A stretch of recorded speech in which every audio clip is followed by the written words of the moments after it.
there, everybody. It's me, Joey P, Joe Pizzapia, and welcome to 5 Things That Joe Knows, Week 9 in the NFL. These things I know to be true in my mind, in my heart, and in my soul. Let's get to them, shall we? Alright, let's start with number 1, and that is Aaron Jones. I know this week, Week 9, is going to have a season-long high of carries. That's right, we're talking 15 plus from Aaron Jones this week. And I know what you're saying. Well, so what? Ty Montgomery got shipped away. That's not a whole lot of carries. But you know what?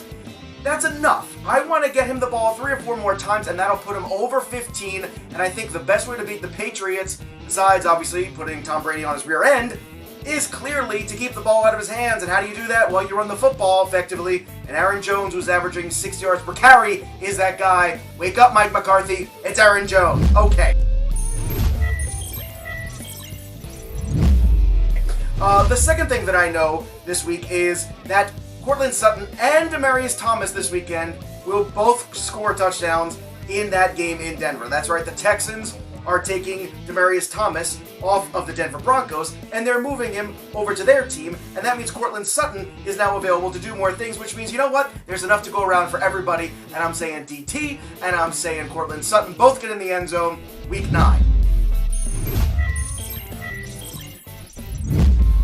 Alright, the third thing that I know this week in the NFL is that DJ Moore, for the first time this year, is going to go over 100 yards against the lowly, awful, terrible Tampa Bay Buccaneer defense. They suck, they're horrible, they're the worst!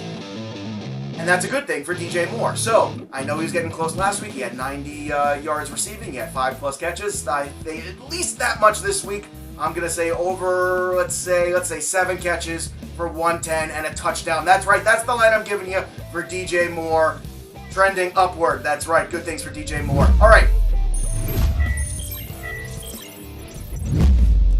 The fourth thing that I know Week 9 in the NFL is this. Latavius Murray is playing the Detroit Lions. And you know what that means, boys and girls, don't you?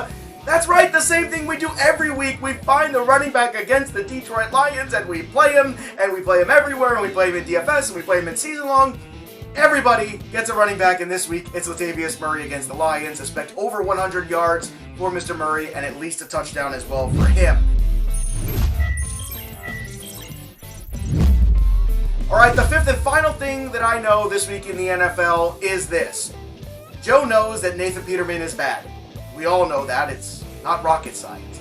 But he's so bad that I think there's potential, again, just potential, for the Chicago Bears defense to possibly outscore every other player on the Chicago Bears. Now, I say this because the Bears could come out flat potentially in this game a little bit, kind of like the Pats did on the road against that Bills defense. It's pretty aggressive, and if they do, look, I'm not saying they can't have a good offensive game. They absolutely can, but I think that defense has potential to score on defense, some pick sixes, lots of interceptions, fumbles, sacks, you name it, low scoring. This game's got them. If you're the Bears defensive owner, it's going to be a big potential point day for you. Alright, you can follow me on Twitter at JoePizzapia17. Check out all the great content over at FantraxHQ.com. For everybody here at Fantrax, I'm Joey P. Stay on track, everybody. Peace.